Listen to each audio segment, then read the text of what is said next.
Headline news most affecting Chilliwack this week. As the heat was on, a tragedy at Cultus Lake. COVID concerns at Cultus Lake. As well, some good news though. Cultus Lake Park Board now has a new chair. Chilliwack BIA unveiling walk-in shop, and the Fraser Valley Bandits finally play some hoops and they're doing okay. Thanks for watching.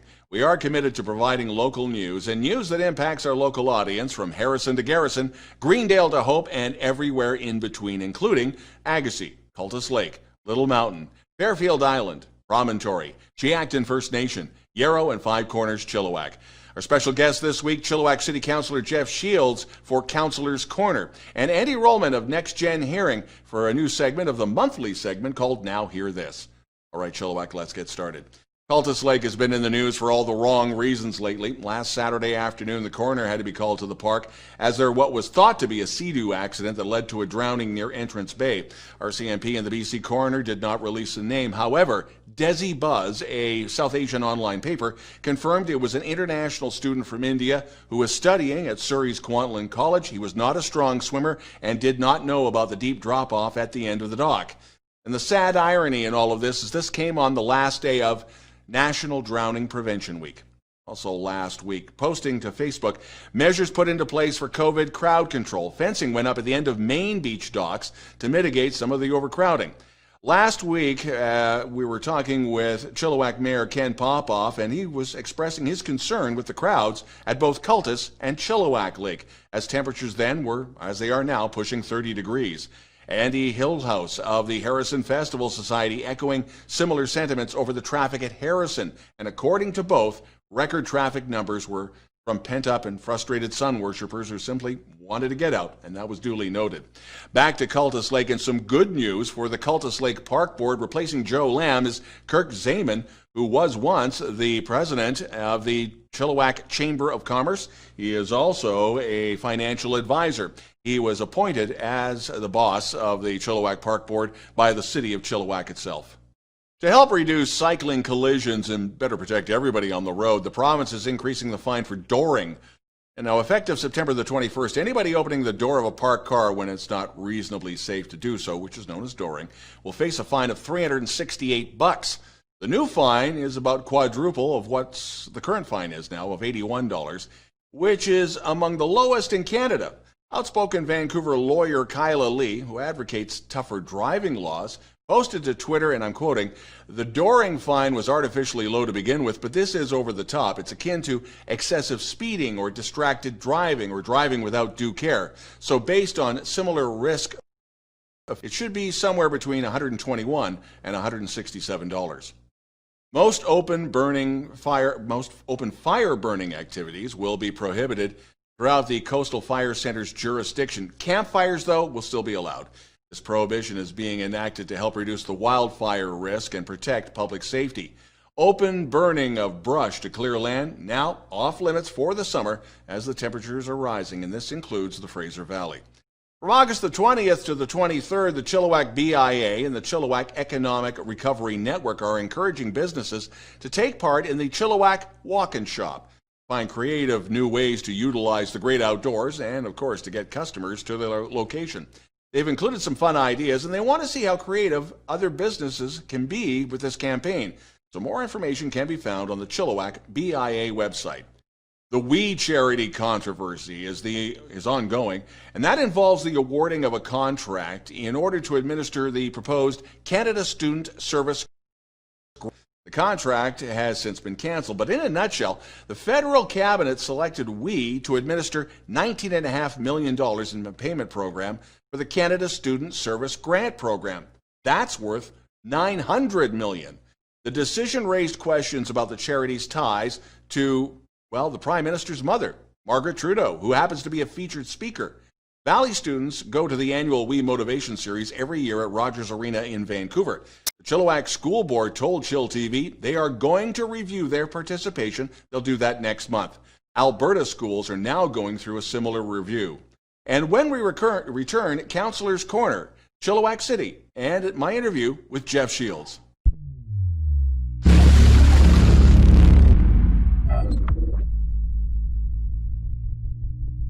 Wasting away, watch the clouds float by my window.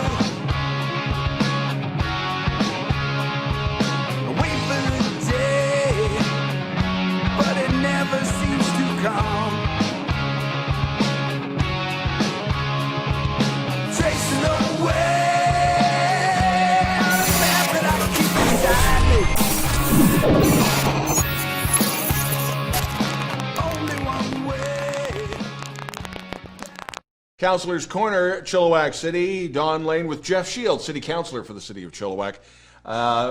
Jeff, a ton of territory to cover. It's that time of the year. Let's all go to the river. Let's have a pallet fire. And that is something that I know you and Mayor Popoff have a certain strong views about. But we've got to talk about this. It's a problem again, or it still is. Well, yeah, and good to see you, Don. Thanks for having me. Yeah, I think it's kind of an ongoing problem, and you know, a lot of what we're trying to do is educate the public. We need to educate the businesses, and we need to educate the people that are actually burning the pallets. But you know, one of our goals right now is you know, you see a lot of businesses, and I'm suspecting a lot of them are naive to where those pallets end up. Some not so much, but you know, there's other ways of disposing of them. And when they end up out at the river, it makes a complete mess out there. I know they burn well, but it makes a mess. I've seen, you know, the guys that are out there volunteer hours cleaning up after these pallets. You know, the Chris Gadsons of the world that are top-notch people, and it's a bloody mess. And you know, they're doing it more than half a dozen times a year. They got to stay on top of it, and it's terrible. So we need to curb this and put an end to it. That's kind of our goal right now. And I know Chris has always said it's not pounds of nails, it's hundreds of pounds of spikes and nails that are picked up. Yeah. It's the mural opportunity, this is a really cool thing. A number of downtown businesses are getting pumped about it. It pretty much started last year. COVID's not going to stop this in its tracks. Where are we now for any murals coming up? Well, let me tell you, Don, we've got a new building going at the wastewater treatment plant. And there's a great opportunity for our local artists to come up with a mural for that particular building. There's our Chilliwack Public Art Committee has picked out a spot on the building. So for all you aspiring artists, established artists, any artists out there, if you go to chilliwack.com/public art, you'll see the proposal there, and you have up until September 3rd to submit your proposal. So by all means, doesn't matter. We are not anybody and everybody can send in something. Except for you don't have to be a professional artist. Yeah, perhaps me or you that maybe don't have any artistic skill. That would be me. Yeah. One thing that I found really amazing was when the pump track facility was coming up in conversation. So the one that's coming to Chilliwack, the largest in North America? Did I read that right? We are the largest in North America. Yeah, when it's completed, it will be. It's over 500 meters of track. So for something that I knew nothing about a year ago, I've become, wouldn't say an expert, but it's a pretty cool thing. So I'm not sure if you know how it works, Don, but rather than pedaling, they used the curves and bumps of the track to gain speed. And this is for bicycles, this is for skateboards, this is for scooters. And so this will be great. It's for activity for people of all ages. There's competitions. So having the largest track in North America, we should be able to attract some competitions. Well, I'll cover the races, but you're not going to get me out there. No. Simple as that. I'm too old. I'm simply too old. But yeah, it takes a while for those bones to heal when they break. But this should be a lot of fun. I mean, again, drawing in national and international competitors. And I just to add, and the beauty of this is last year we received a one-time bonus in gas tax, and that's where all the funding is coming for this. So, okay. And if somebody wanted to sponsor a corner or something like that, just get a hold of the city and. Oh, certainly. Yeah, certainly. The e-newsletter, which is catching on, and again, welcome to 2020. Everything's done online. Anything that's new for this service? No, it's fairly easy to subscribe to. So chilliwack.com/newsletter, and it comes out on a monthly basis, and it'll give you updates on everything that's happening with the city. new projects, new initiatives, updates on what's happening with City Council, some of the meetings. Yeah, it'll give you a lot more information. I subscribe myself, and our staff has done a really fantastic job. So I encourage people to sign up and get your monthly newsletter. One thing that it's probably one of the most important things on the agenda. It is probably the most boring to read, but it is important, and that's the annual report. Lots of numbers, but for a numbers guy like you, it's got to be Christmas. As I poke fun. You know, I get jabs from Councillor Mercer every public every meeting about that. But you know what? The annual report staff puts together a really neat book, and for those of you out there that don't realize what is involved in running the city, I encourage you to either get a copy or just go online once again on the Chilliwack website and its annual report, and you'll be amazed at what goes on within the city. And this is there's the some people would not get too excited about the water and sewer systems, but it covers off the activities. It covers off sort of the large project highlights. It covers off council goals, and once again, it provides the financial statements. Chilliwack is, and I recognize this from the get-go when I first decided to run for council. Chilliwack is very fiscally responsible, and very doesn't mean too much to a lot of people, but it's got a strong balance sheet. And that's always been the pride and joy of Chilliwack councils for over the past few years. Is unlike, say, our friends down the road, we won't mention names, but the tax base is still one of the lowest, if not the lowest, of British Columbia. We're a city of pushing 100,000. Lowest in Lower Mainland, we continue to be year after year. Last but not least, and we were wondering who was going to replace Joe Lamb as Cultus Lake Park Board Chair. And speaking of numbers, the former president, the former boss of the Chilliwack Chamber of Commerce, Kirk Dzaman, we're hearing that the city appointed Kirk, or how does that work? So what is written into the Cultus Lake Park Board Act, that if somebody resigns midterm, it becomes the responsibility of Chilliwack City Council to appoint, rather than do a by-election, to appoint somebody to replace the person that resigns. So we put out for the past month, we've put out advertisements for anybody that's interested, and there were a number of people interested, and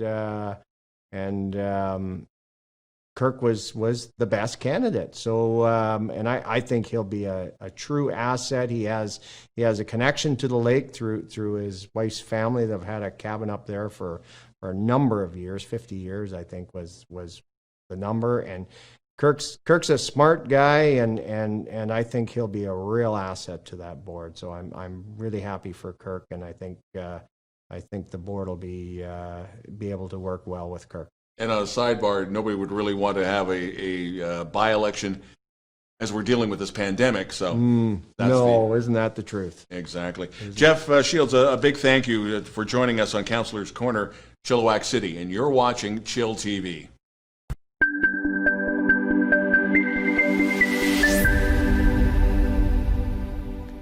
Welcome, everyone. I'm so pleased to be able to introduce a brand new segment to chillTV called Now Hear This, with Andy Rolleman. And welcome to the show, Andy. Thank you, Barris. Delighted to be here. This is your show. So what we're going to do today on this first episode is just, I guess, introduce you to residents of Chilliwack. Maybe you can tell us a little bit about yourself. Oh, great. Again, thank you so much for the privilege. Just consider it a real honor to be here. Born and raised in the Lower Mainland, in Langley, and raised in Abbotsford, and then in 2013, saw the light and was wooed to Chilliwack, and here I am in this wonderful community.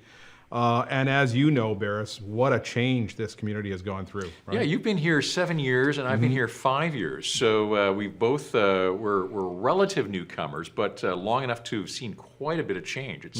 It's amazing. It's an amazing city, and we're so lucky to live in this place, particularly during these very strange COVID times. Oh yeah, this has been tough, and it's been honestly, it's been tough on everybody, and we're not excluded. I mean, it's been tough opening back up. We are opened up again, the clinic. It's been a tough go for sure. It's cost us several $1,000s to get back up and running again. A lot of infection protocols, as everybody knows and appreciates these days. So yeah, but it's great to be back open again. Yeah, well, and welcome back. I mean, you're struggling, or not struggling, but you've had those challenges, just like a lot of businesses.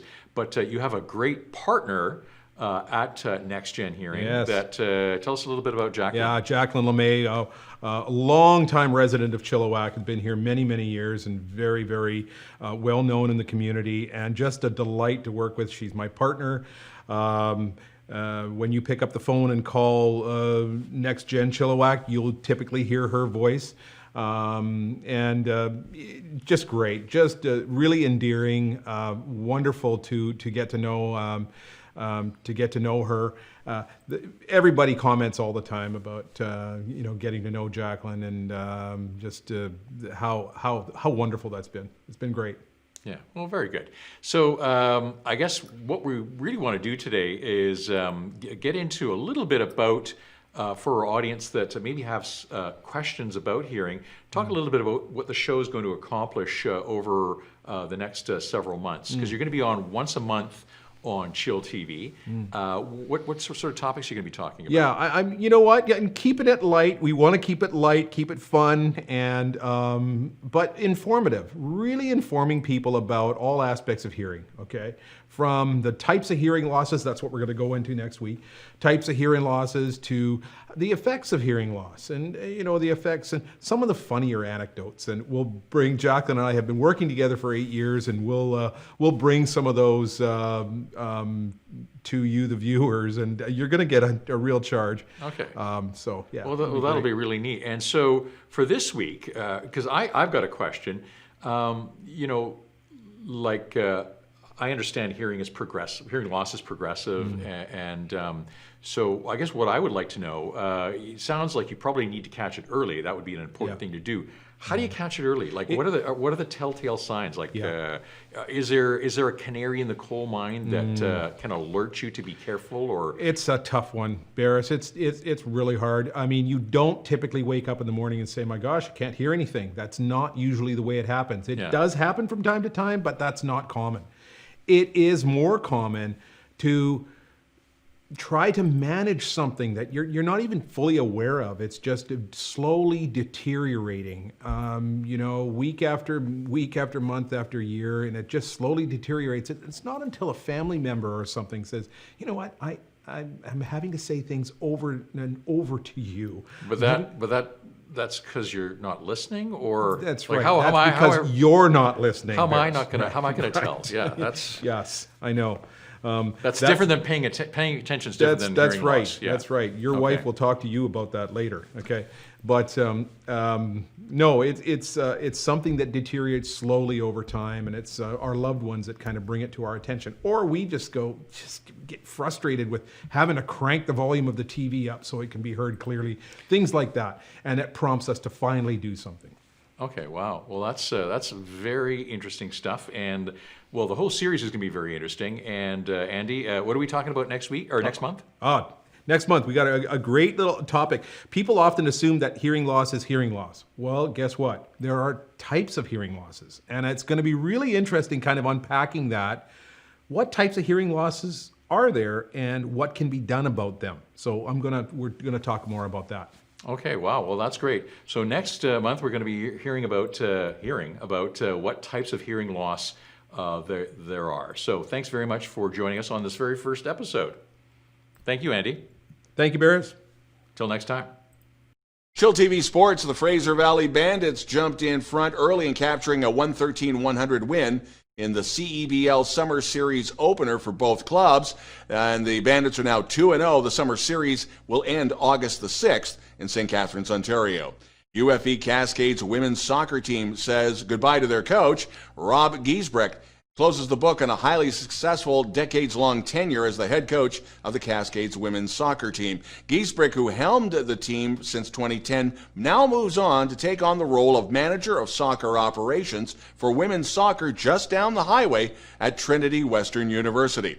The Pacific Junior Hockey League recently held their 2020 annual general meeting via video conference involving the league's office and the 13-member teams. The league is prepping for its 55th season. They're hoping for a 44-game schedule projected to start Tuesday, September the 29th. And chillTV spoke with PJHL Commissioner Trevor Alto on the future of the league and expansion into Chilliwack. chillTV, and we are talking with one of the busiest guys in hockey right now, and it has nothing to do with the National Hockey League.